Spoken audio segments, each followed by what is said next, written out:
my good-for-nothing accent been here? I don't think Lord Goring has arrived yet.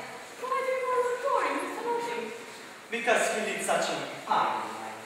How can you say such a thing? Why, he rides on the road at 10 o'clock in the morning, goes to the opera 3 times a week, changes his clothes and eats 5 times a day, and dines out every night of the season.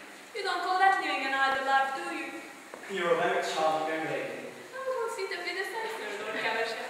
Come to us more often. You know we are always home on Wednesdays, and you look so well with your staff. Never go anywhere now. Sick of London society. Shouldn't mind being introduced to my old tailor. He always votes on the right side, but objects strongly to being sent out to dinner with my wife's milliner. Never could stand the attention to points. Oh, I love London society. I think it is immensely improved. It is entirely composed now of beautiful idiots and brilliant connections. Just what society should be like. Which is boring? Beautiful idiot or the other thing? Well, I have been obliged to represent to put Lord Goring in your class quite by himself. But he's developing charmingly. Into what? I hope to let you know very soon, Lord Caversham. Lady Martin, Mrs. Sheehy.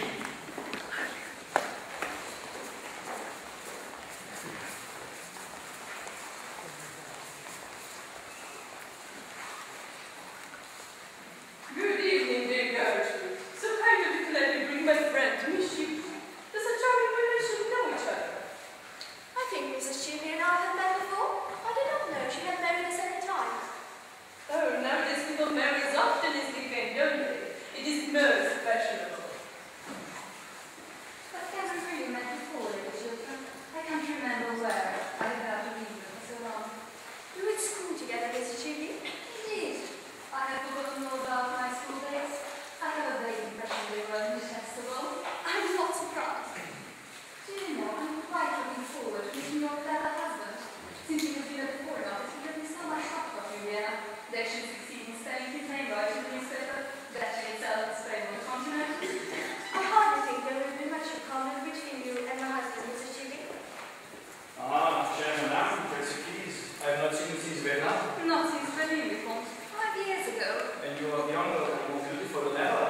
How do you manage it? By making it a rule only to speak to perfectly charming people such as yourself. Ah, you've got that one.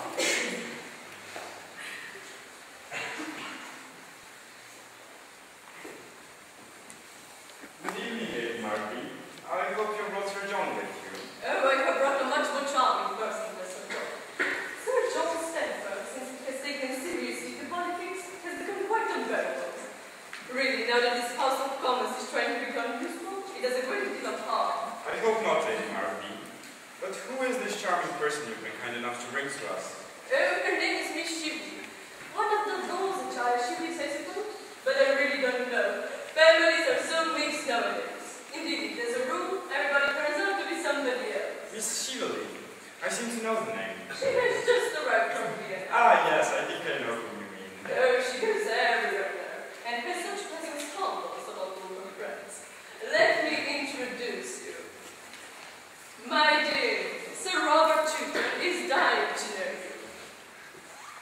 Everyone is dying to meet the brilliant Miss Shively. Our attaches at Vienna write to us about nothing else. Thank you, Sir Robert. An acquaintance that begins with a compliment is sure to develop into a real friendship. It starts in the right manner. And I find that I know Lady Chiltern already. Really? Yes. She had just reminded me that we were in school together. I remember it perfectly now. She always got the good conduct prize. I have a distinct recollection of Lady Chiltern always getting the good conduct prize. And what prizes did you get, Miss Shively? My prize is for a little lady, all right? I don't think any of them were for good conduct. I forget. I'm sure they were for something charming. I don't know that women are always rewarded for being charming. I think there is some punished for it. I fear I can hardly agree with you there, but do sit down and now tell me. What makes you think you're really in Vienna for a little longer? Or perhaps the questions indiscreet? Questions are never indiscreet.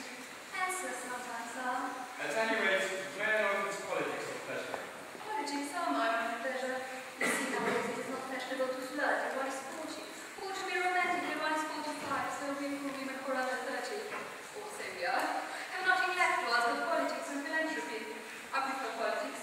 I think they are more becoming. A political life is noble. Sometimes.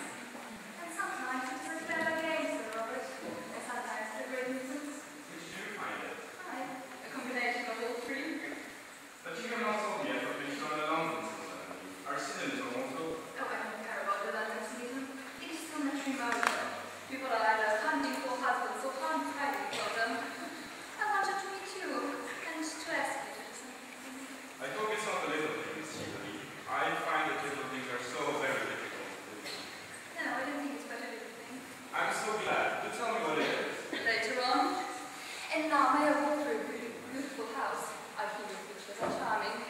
Poor Baron Arnheim. You remember the Baron used to tell me he had some wonderful baroques. Did you know Baron